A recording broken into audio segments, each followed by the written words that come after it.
Un accident au travail, ça peut arriver n'importe quand. Et savoir quoi faire, ça change tout. Alors, comment on devient officiellement sauveur secouriste du travail, le fameux SST? Eh bien, aujourd'hui, on va décortiquer ensemble tout le parcours de certification en France de A à Z. Des premières épreuves jusqu'à comment on reste à jour. Alors, prêt à se lancer? L'envie d'aider, c'est super, c'est la base. Mais pour être vraiment efficace, il faut des compétences solides et surtout validées. C'est exactement le rôle de la certification SST. Allez, on plonge tout de suite dans le détail des épreuves. Au programme aujourd'hui, on commence par comprendre le but du parcours. Ensuite, on regarde les épreuves de la formation initiale. On verra aussi ce qui se passe si ça coince un peu, puis comment on maintient ses compétences à jour, et on terminera avec un petit récap des points essentiels. Allez, c'est parti. Ok, première chose à comprendre, c'est le but du jeu. Pourquoi on a mis en place toute cette certification? En fait, il faut voir plus loin qu'un simple examen.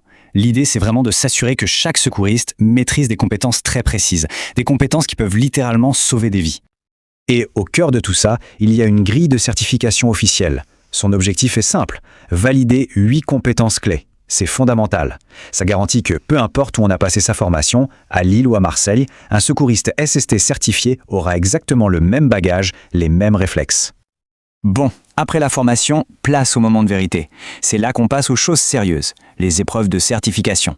C'est vraiment le premier grand défi pour prouver qu'on a bien tout assimilé et bien sûr pour décrocher le fameux certificat. Alors, comment ça se passe? C'est assez intense en fait. Il y a 2 épreuves et le tout doit être plié en moins de 2 heures. Et cette limite de temps, elle n'est pas là par hasard. Elle sert aussi à tester la capacité à rester focus et efficace, même quand il y a un peu de pression. La première épreuve, c'est le grand classique, la mise en situation pratique. En gros, on simule un accident du travail. Le but, c'est de tester toute la chaîne d'action. La protection, l'alerte, les premiers gestes, bref, la capacité à réagir concrètement sur le terrain. Et pour que ça soit crédible, le scénario est super bien ficelé. En général, c'est une victime avec une seule lésion principale, histoire de rester concentré.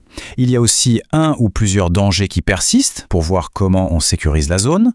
Souvent, il y a des témoins à gérer aussi. Et bien sûr, on utilise du matériel de simulation, comme du faux sang, des mannequins, pour que ce soit le plus réaliste possible.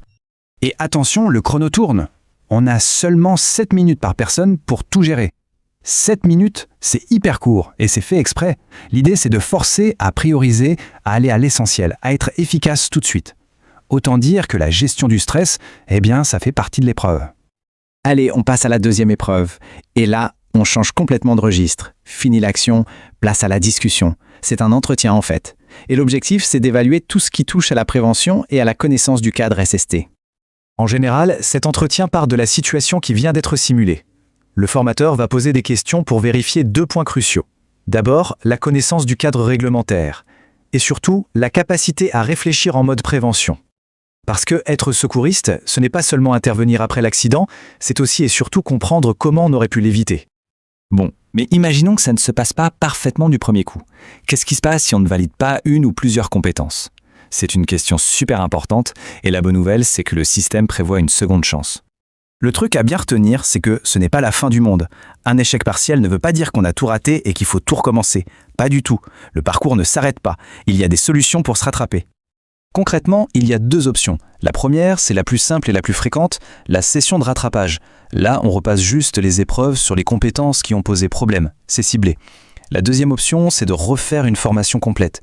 Ça peut être une bonne idée si on sent qu'on a besoin de revoir les bases de manière plus globale. Par contre, petit point d'attention sur le timing. Il est fortement conseillé de faire ce rattrapage dans les 6 mois. Pourquoi? Eh bien c'est tout bête, c'est pour que tout ce qu'on a appris pendant la formation soit encore frais dans la tête. Ça évite d'avoir à tout se retaper depuis le début. Ok, super, on a le certificat. Mais attention, le travail n'est pas fini. Le garder, c'est tout aussi important. Être secouriste, ça demande de rester à jour, de rafraîchir ses connaissances et ses gestes régulièrement. Et ça, c'est un point vraiment essentiel. Le certificat SST, il n'est pas valable à vie. C'est un peu comme un permis, il faut le maintenir. Pour le garder valide, on doit suivre une formation de maintien et actualisation des compétences. On appelle ça le MAC, tout simplement. Et bien sûr, cette formation de recyclage se termine aussi par une évaluation. Le format est très proche de celui de la certification initiale, avec une mise en situation et un entretien. Mais attention, ce n'est pas exactement la même chose, il y a quelques différences, notamment sur les durées. Ce tableau, il résume bien les choses. Pour le MAC, la mise en situation pratique dure 1 minute de moins, 6 minutes au lieu de 7. La durée totale de l'épreuve, elle, est carrément divisée par 2. On passe à 1 heure max. Et le plus important, c'est l'exigence qui évolue. On ne demande plus de faire un sans faute sur toute la procédure, mais plutôt de démontrer sa compétence à intervenir. La nuance est subtile, mais elle est là. On attend de l'expérience, de l'efficacité.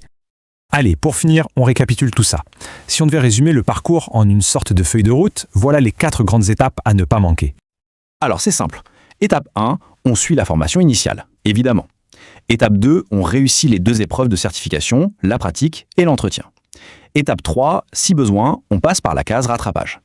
Et enfin, étape 4, qui est tout aussi cruciale, on participe régulièrement aux formations MAC pour que le certificat reste valide.